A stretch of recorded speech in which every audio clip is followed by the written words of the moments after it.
Okay, thank you so much.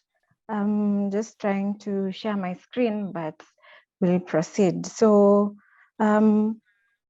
today we'll basically be looking at sports nutrition and performance nutrition when it comes to what to do, how to do it, and how do we get to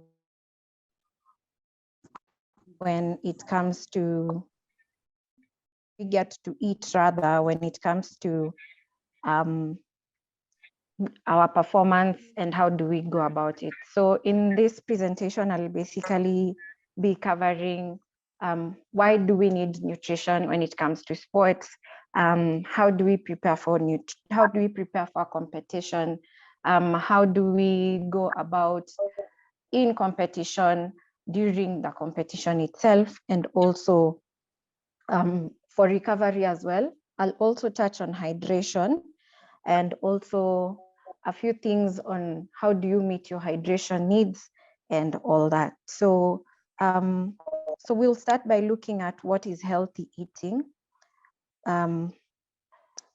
So healthy eating basically refers to what you eat from day to day in order to satisfy your dietary needs.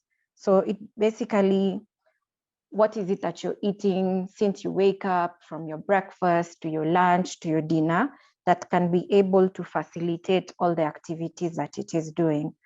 So this is, okay, let me just try to share again.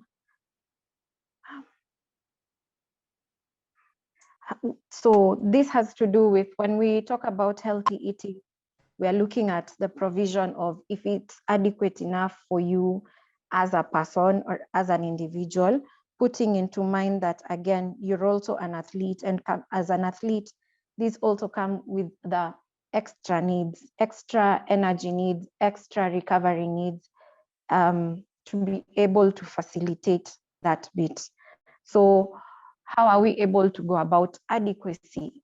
Is it enough, as I said? Then the other one is balance. Are you having the right nutrients in the right amounts to be able to facilitate your needs, your health needs first, and your performance needs as well? So as every individual, we give priority to be able to your health. If your health is in any way undermined, then performance as well will be undermined as well. So that's why we have to give priority in this particular case to your health needs.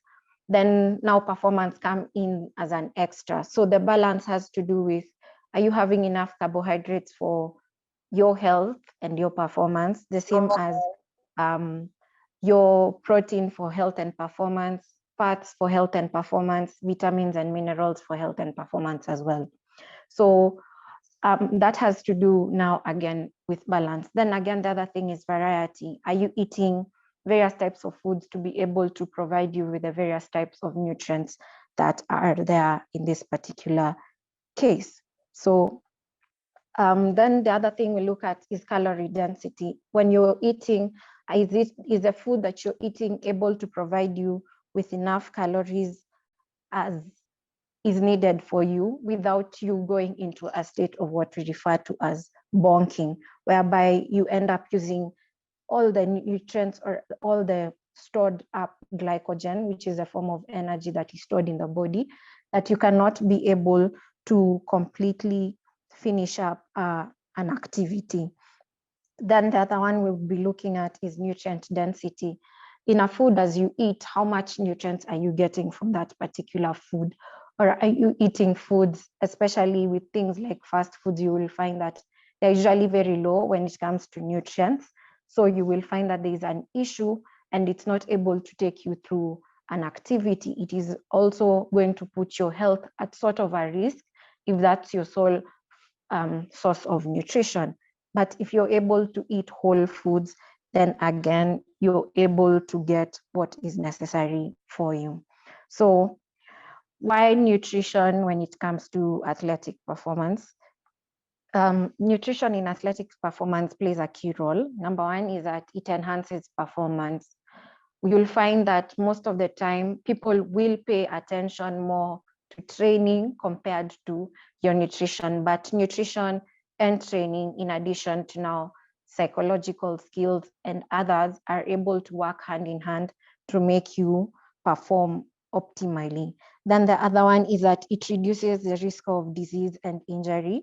If your nutrition is not right, then again, your immunity again will be affected. And this puts you at a higher risk of getting an illness. If you have an illness, then you cannot be able to perform. Something as even simple as a cold. When you have a cold, ukiwa na homa, you'll find that there are certain things you cannot be able to perform. Again, if you are at a higher risk of, if your nutrition is not right, then you will find that, again, you're going to be prone to injuries, mostly soft tissue injuries. And if your nutrition so much is affected to the extent, you can also be at risk of getting skeletal injuries, whereby you're either fracturing your bone easily from time to time because your nutrition is not right. Then the other one is that it enables athletes to optimize training. By this, when you train, there are certain adaptations that the body usually gets into. So nutrition will come in to be able to enable these adaptations to be taken in by the body. So that's what another importance of the role of nutrition when it comes to athletic performance. Then the other one would be, it speeds up recovery, especially after training. Most people will find, maybe you're from a training session, then it comes to, it takes you a lot of time to be able to eat something. Let's say you finished your training at 6 or 7, you find someone is eating dinner at 9 and 10. This, however, will delay your recovery, and you will find that you might not be able to perform or be at your best when it comes to the next training session, or even if you're waking up, for example, to a competition.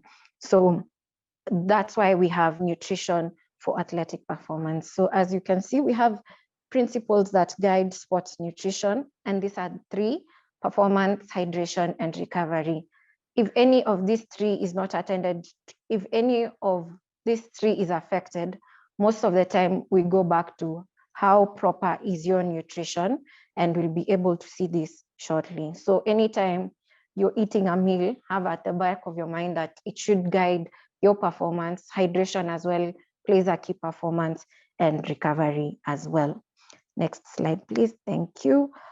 Then nutrient timing. This has basically to do with how are you eating, when are you eating, and what are you eating. So we usually advocate before, during, and after a game, depending. Timing also has to do with the extent of an activity. There are some activities that will take 15 quarters of 15 minutes, 15 minutes. Others will go 40, 40, others 45, 45. So within that time, what is it that you're doing concerning your nutrition? So you'll find that, for example, carbohydrate intake, especially before and during exercise, will be able to provide you with enough energy to train harder and perform better. If you go to an activity when you have fasted or without having taken anything, for example, in the morning, then you will find that your training is sort not at optimum as it should. You're not performing as best as you can, because you will be pushing the body to use up stores, which if you have not been doing it the right way, then your stores will be low. So you find that within the first 20 minutes of a training session, you're already feeling fatigued. And this is because you went into an activity fasted. Or maybe, for example, you are doing training session throughout the whole day, but you've not had adequate food. So you'll find that you end up feeling fatigued. You're not able to push yourself as you need to.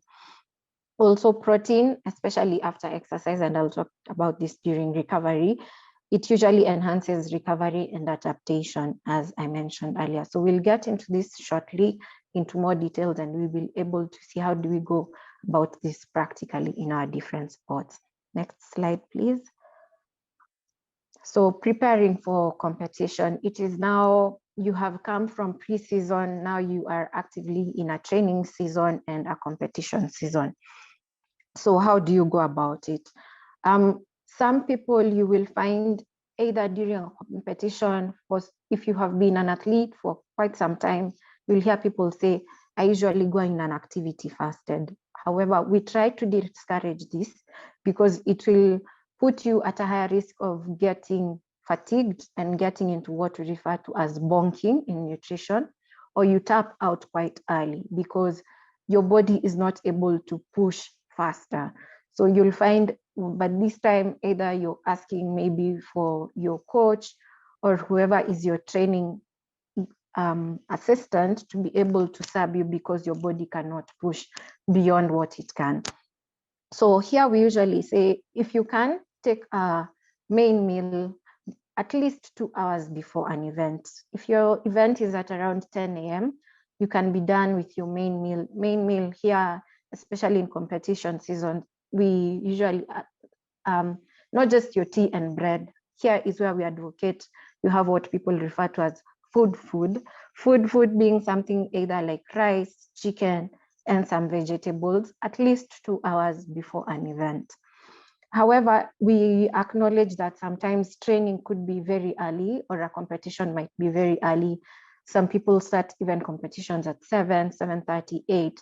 So you might not be able to wake up at 5 and have your meal at that time. So in such cases, we advocate that you have for an early snack or a small meal, at least 1 to 2 hours beforehand, to be able to give you the right energy and enough energy to last you through an activity. So an early snack could be something either like a bowl of oats. It could be anything like even just toast of bread with some peanut butter and some fruit juice or yogurt. You add your fruit. That is enough to be able to take you through an activity.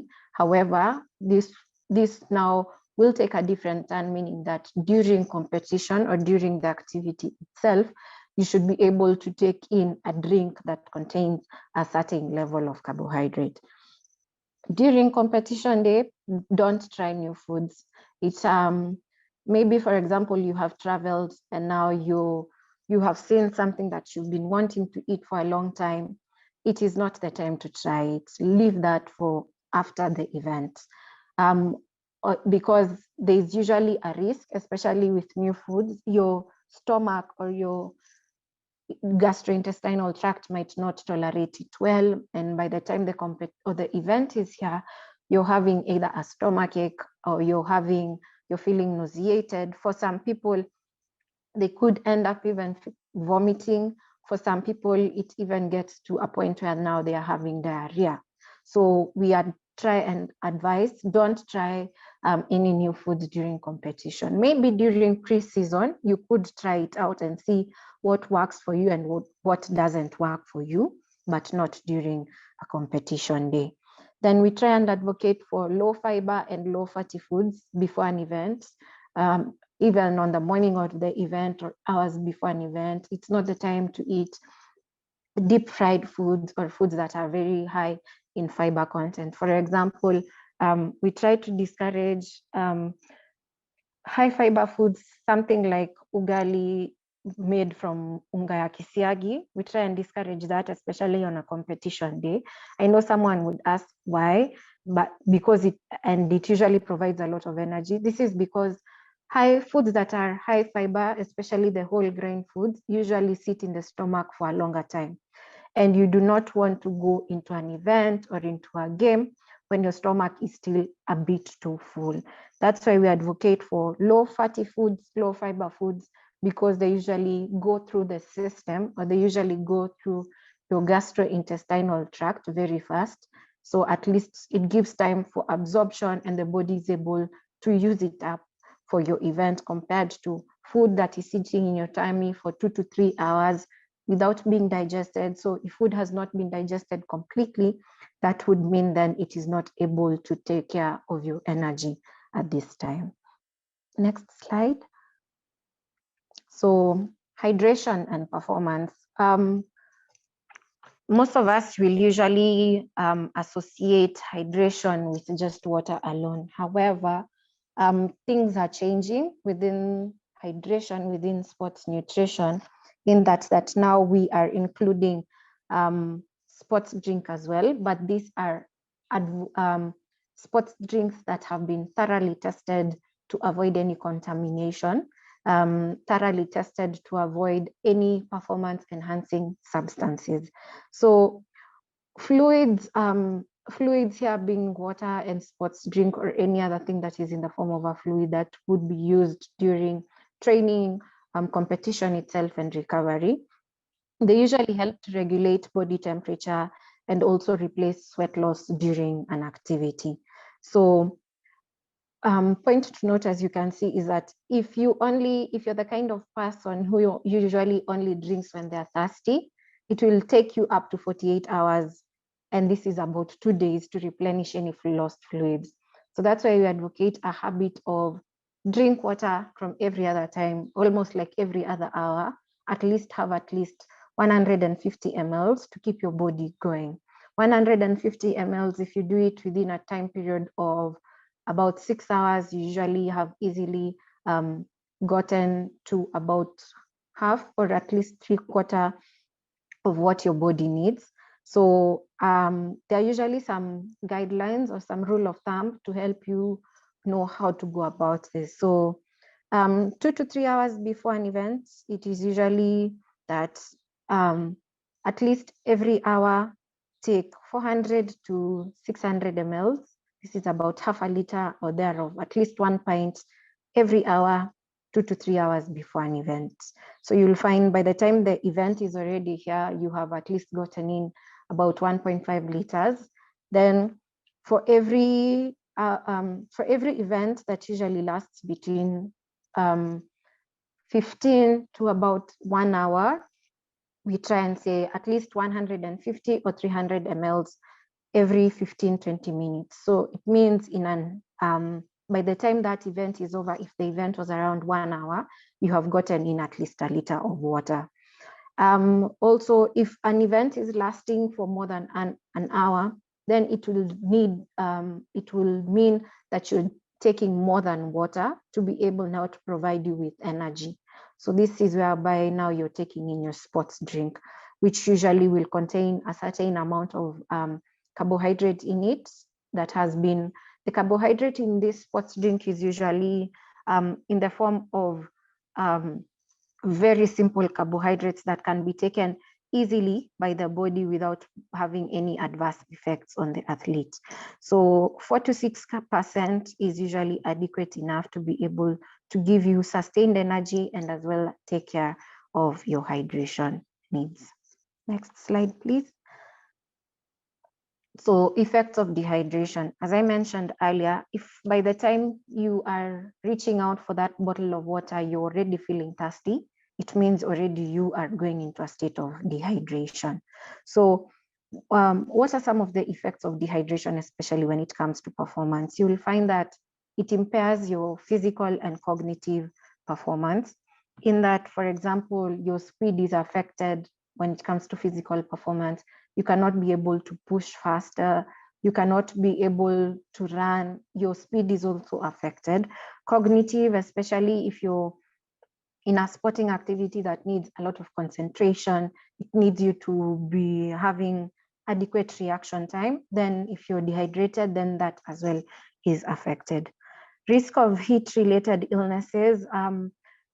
If you're in a hot, very hot environment and you're not hydrating enough and extra to take care of the sweat losses because of the environment, then it puts you at risk of getting illnesses such as heat exhaustion and at worst heat stroke, which can be fatal if not addressed in good time. Then increased heart rate. If you're dehydrated, then your body will want to compensate. And one of the ways that it compensates is by your heart beating faster to be able to take care of this particular issue of dehydration. Then gastrointestinal issues. For some people, when they are dehydrated, you could experience nausea, the feeling of vomiting. For some people, vomiting as well could come in. For others, you're just having a stomach upset, and it's usually the body's way of relaying a message that something is wrong. For some people, even diarrhea could set in cases of dehydration.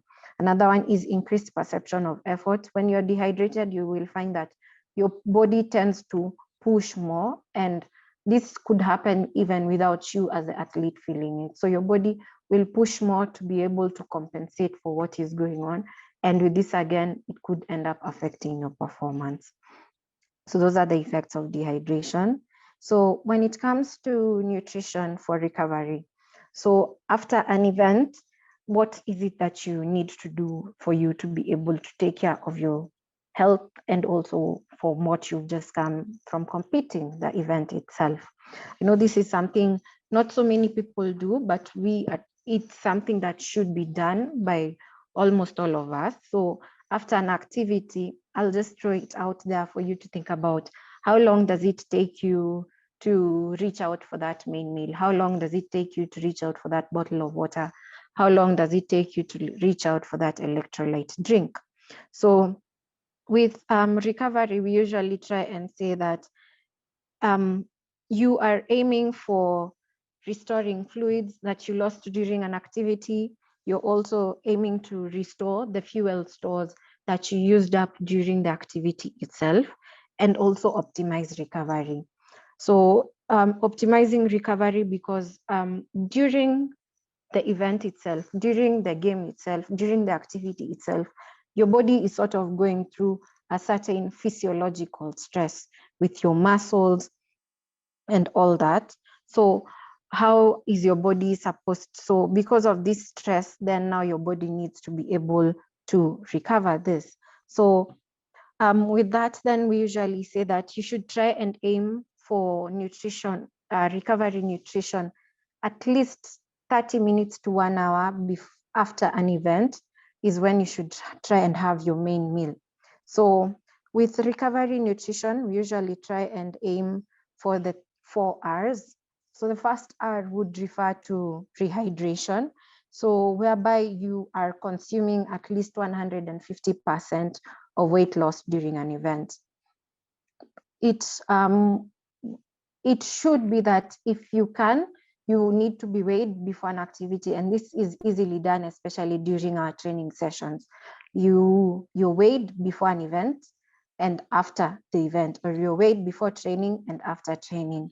So ideally you should not lose more than 500 grams, or your post-training weight should not be excessively lost of more than 500 grams. If it is more than that, that means you're losing sweat a lot. So you need to hydrate to be able to recoup that particular loss. So at least 1.5 liters of water for every kg lost. So if you lose a kg, then it means you need to rehydrate with 1.5 liters of water, and calculating that like that. Then the other R is refueling. This is whereby we're able to use your carbohydrates. This has to do with your ugali, either your rice or your pasta or your chapati, in addition to protein, preferably an animal protein. And if a vegetarian, then we would see what is a plant protein that would provide you with the best protein for you, for your body to be able to refuel or restore what has been used up by the body during an event. Then the other one would be repair. This has to do with repair of the soft tissues that might have been injured or might have been broken down during an activity. So this is where we advocate for intake of high quality protein. And high quality protein most of the time is found 98% from animal protein. So why sleep, or why is it important for an athlete to have adequate, what we refer to as adequate sleep hygiene? So as we saw earlier when we were talking about nutrition for recovery, we saw one of the R's is that rest. So if you're not resting, then your body cannot be able to use up what you have eaten to be able to get your body to, quote unquote, kupona from the stress that your body has undergone through an activity. So why sleep? You will find that sleep usually, and this has to be adequate quality sleep. positive effects, especially when it comes to speed, accuracy, and reaction time. This has to do mostly with your cognitive skills. So if sleep is not adequate, then cognitive skills like speed, accuracy, and reaction time are usually hampered. Then inadequate sleep will make you moody and irritable. For someone who has not gotten enough sleep, you'll find that they tend to be very moody, they're very irritable. Any small thing, they're blowing against a teammate, or you're just acting up, and if you find out it's just you are not able to rest enough. Also, if you're not able to get enough sleep, it makes sort of sluggish. You cannot be able to do an activity as well. Adequate sleep will also allow the heart to rest, and with this, then it is able, when the heart is resting, then repair of cells and tissue is taking place. So you'll find that this is during sleep is when the body is able to recover adequately. Adequate sleep will also improve your immunity and recovery from illness. So if you can't sleep adequately in this case, we are referring to at least 6 to 8 hours of quality sleep. If you're getting less than this for a prolonged period of time, you will find yourself being at risk of getting illness every other time. So then we try and say, aim for at least 6 hours of quality sleep, not the sleep where every other 1 hour you're waking up. It has to be at least 6 sleep of deep sleep, or at least balanced, but not every other time whereby every 1 hour you're getting up, every 1 hour you're getting up. With interrupted sleep, then for consecutive days, then now you usually find yourself now that is not quality sleep. Now you become irritable, and all the negative effects that we have seen with inadequate sleep. Next slide, please. Okay, so I thought to just touch on restrictive eating and dieting, because some of the sports that are on the call right now, some of them are weight sensitive kind of sports. And even for some of us, if not really in weight class kind of sports, you will find that athletes have been found to be at a very high risk of restrictive eating and dieting, either because you feel that your weight is either too high, or you feel that your weight is not where it's supposed to be, or your body shape is not how it's supposed to be. So athletes usually embrace some very harmful dieting habits. And the danger of this is that, number one, it will have a longer time to recover from exercise because you're not eating enough. You will find some people even do away with whole food groups. You find someone saying they don't eat carbs and they can't give you a reason for it. They don't eat food that has fat and they can't give you a reason of this. The risk with this, then it will be taking you a longer time to recover from illness. Another one is that you will find that there's compromised lean mass development, especially if you're training to enable your muscles to work in a certain way. Then if your dieting is restrictive, then it will not be able to work. Then increased fatigue, because your body is not getting enough of what it needs from food, then you find that you're getting tired very easily. Training capacity is also affected. It's not at optimum with restrictive eating. Then also there's reduced potential for metabolic adaptation. This is the adaptation that usually comes in after training, how your body is supposed to take in that adaptation. If your eating is restrictive, then your body will not be able to adapt to these training changes. Then restrictive eating and dieting will also put you at a danger of increased risk of deficiency of key vitamins and minerals. For example, you find that if you're not eating certain types of foods, then you're not getting enough vitamins, you're not getting enough minerals. And most of these vitamins and minerals go a very,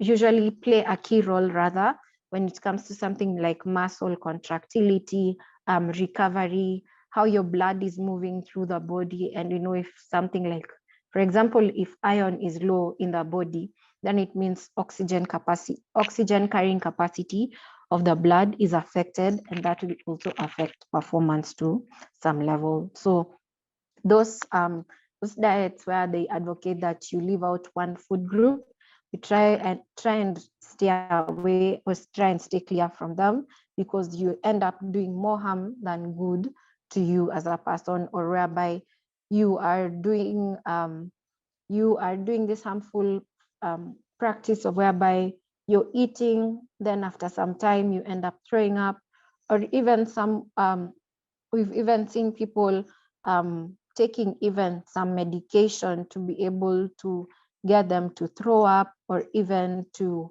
quickly get it out of the system. For example, a laxative, if you know you're going like for a way in, this is usually very harmful and could have long-term effects, especially on an individual's health. Next slide, please. Okay, so something else I'd wanted to touch on is alcohol and performance. So either you take it occasionally, or you are someone who lazima upitie mahali upatiwe chupa zako mbili. So how does that affect your performance, especially if we are talking athletic performance? In one, especially if it is an off-training session, you will find that it increases body fat. Most people think that alcohol is just something you'll take and it's gotten rid of by the body quite fast. This is usually not quite true. You'll find that alcohol is usually the second highest calorie in terms of food. It usually is the second highest in terms of calories after fat, because at least for every gram of alcohol, you say you get about 7 calories. So if you do the math of how much, if you're taking a bottle, a half a liter bottle, do it times 7, you're almost getting 3,500 kilocalories in that one bottle alone. So imagine if you're doing 6 bottles in a sitting, how many kilocalories are this? And you're not in an active training session. So you'll find it increases body fat during this season. If you're in an active training and competition season, it will affect your psychomotor performance. This is basically your cognitive performance. It affects your agility, your concentration, your reaction time if you have taken alcohol. Also, if you take alcohol, for example, after an activity, almost immediately, it will delay post-exercise recovery, so that because alcohol usually is taken up by the body very fast. So if it's taken up by the body very fast, the body will be slow to take in any other nutrient, because it has to take up alcohol as the first one. Then the other one is that it affects glycogen recovery. This has to do especially after an activity, and repair of any soft tissue damage, either during training or during a competition. So we try and say, if it is a must that you take alcohol, and this is like, if you really, really can't do without it, but again, if you can't do without alcohol, then that means you're in addiction, and that's usually another problem altogether. So if it is a must that you take alcohol, we try and advocate, try and opt for the low alcohol content beers compared to wines and spirits that tend to usually contain very high alcohol volumes in very low capacities. So with that, then that marks the end of my presentation. So I've shared my contacts. So in case anyone needs to reach out, you can send me a message or call on that number that is shared, or drop us an email, then we'll be able to get back to you. So now I open the floor for any questions that anyone might have. I will try my best to address them. Thank you so much, Purity, for such a wonderful and detailed presentation. And as you've said, let's now open the floor for questions for you or clarifications. You can text your questions in case you are not in a position to talk.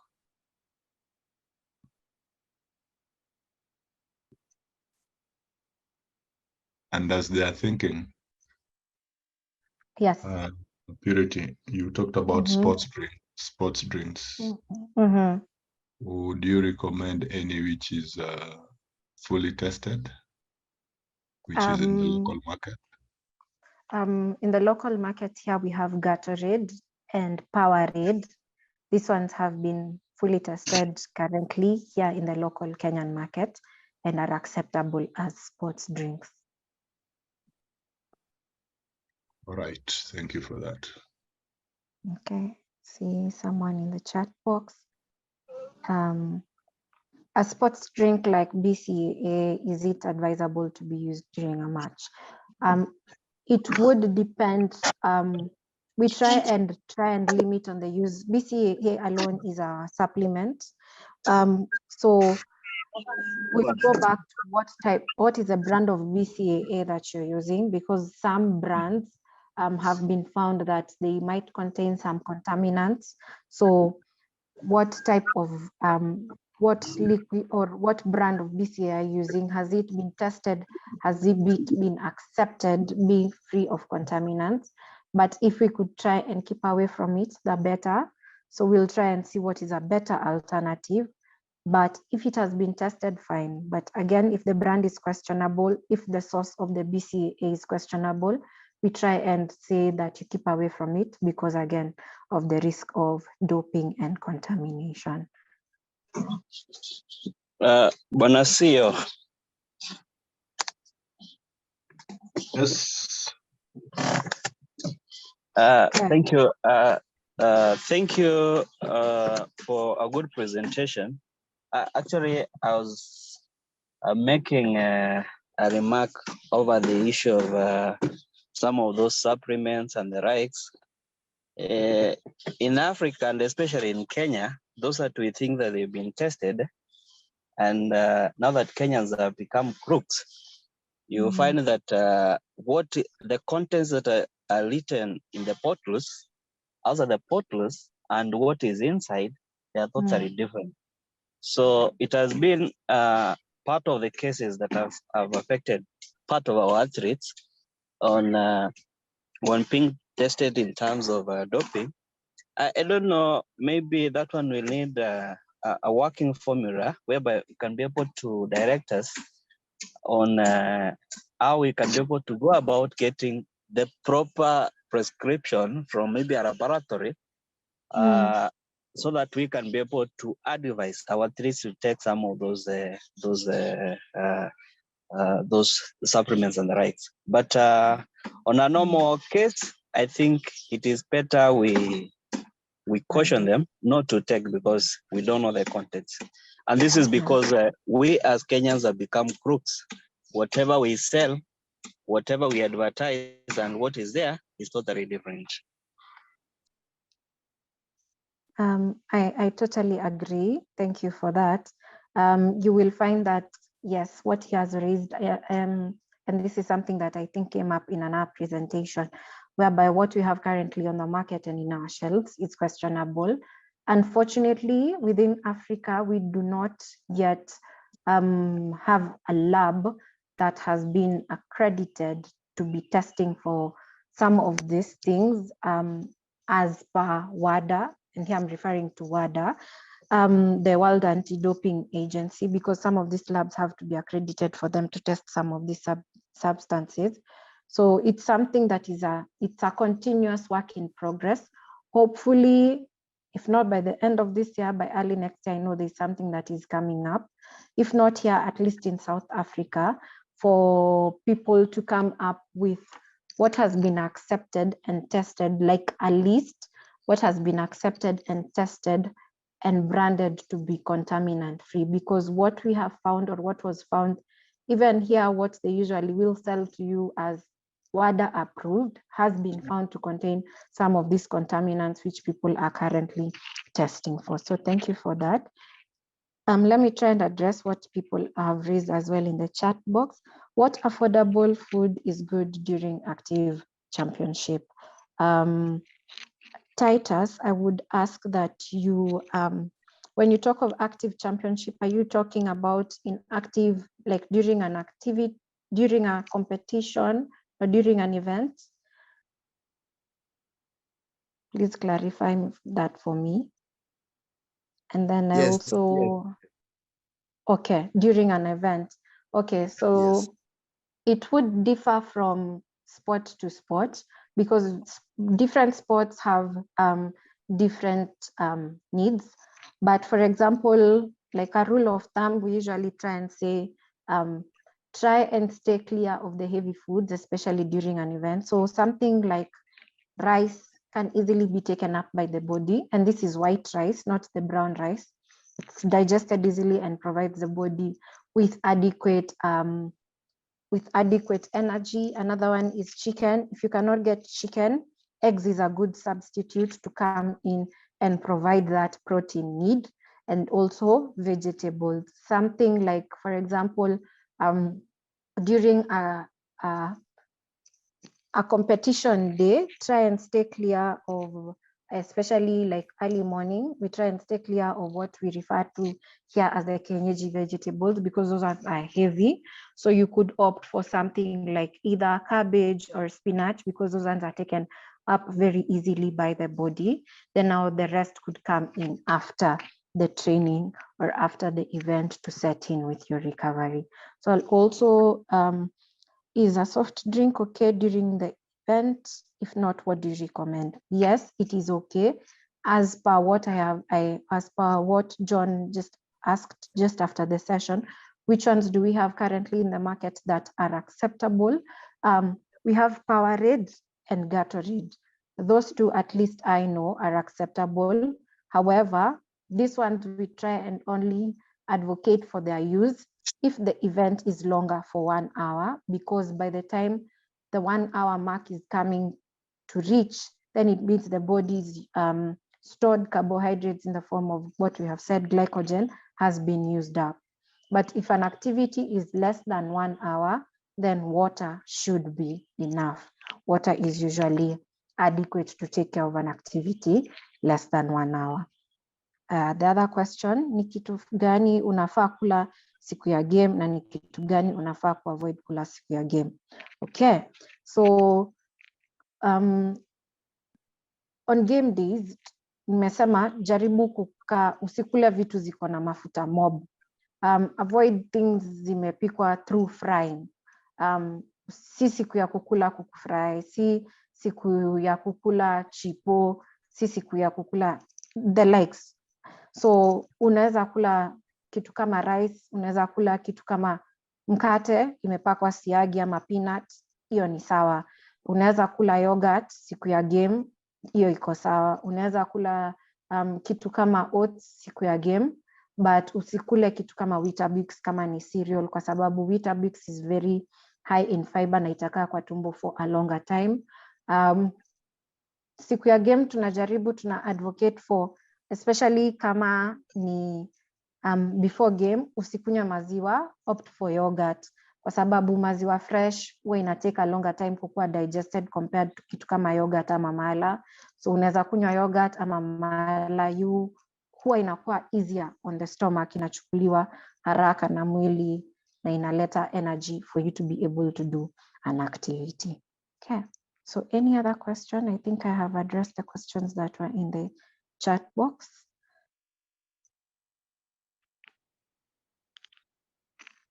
Any other question?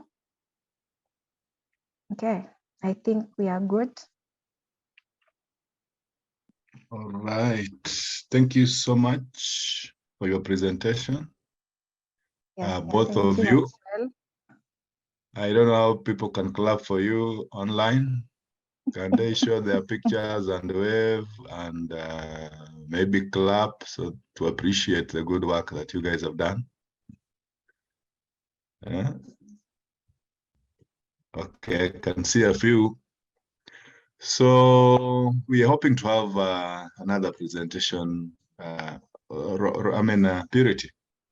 Yes. What would you want to emphasize on your next presentation so that people are prepared and prepare questions? Okay. Okay. So I think I can touch on eating during an event and after an event, and then the issue of hydrating adequately before, during, and after an event, because I've seen a lot of questions have been around that. So I think it would be, that is where I would easily focus more on.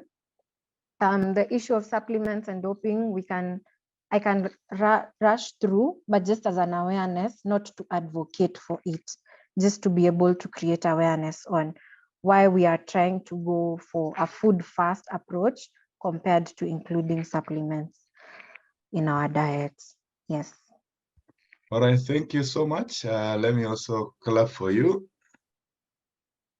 And hope to see you again on Friday, such a time. Okay, thank you so much for having us as well. We are very grateful. You're welcome, and we appreciate your input. Some of these things look simple, but they have a lot of meaning in terms of performance. Of course, it's important for the coach and the athlete to understand some of these things, the psychological preparedness, the physical, and eating, the nutritional aspect of performance. Otherwise, thank you so much, guys. And we hope to even bring in more professionals who can help and guide us in terms of improving on our performance. Thank you and have a good afternoon, and hope to see you again. Thank you. Thank you as